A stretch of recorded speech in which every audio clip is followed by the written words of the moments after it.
আচ্ছা, কোষে দেখি 12 3-এর অঙ্ক।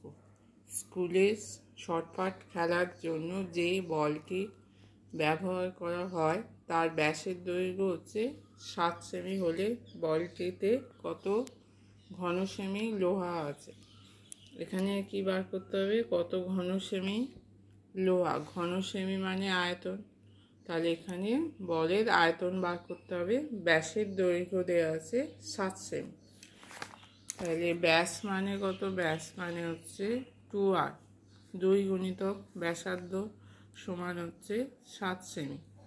তাহলে ব্যাসার্ধ r সমান হচ্ছে 7/2 সেমি।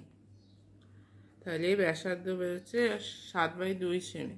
এবার কি বার করতে হবে? কত ঘন সেমি লোহা আছে।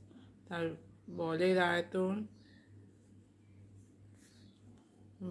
আয়তন সমান হচ্ছে 4/3 পাই আর কিউব।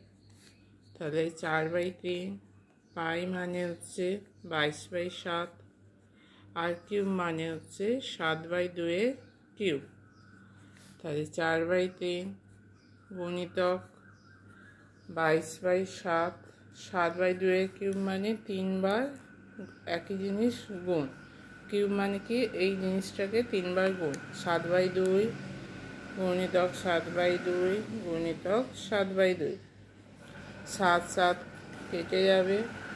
2 দিয়ে কাটলে হচ্ছে 11, এই 2 দিয়ে কাটলে 4কে হবে 2, 2-এর সঙ্গে 2 কাটছে। তাহলে উপরে আছে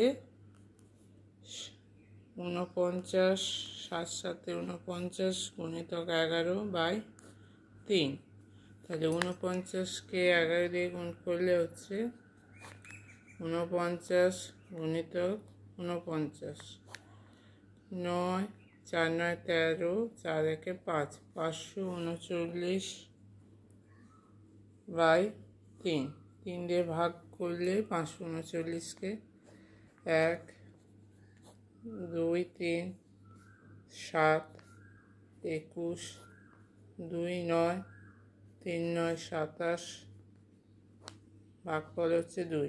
তাহলে সমান হবে 179 2/3 ঘন সেমি সমান 179 2/3 আয়তন একক ঘন সেমি।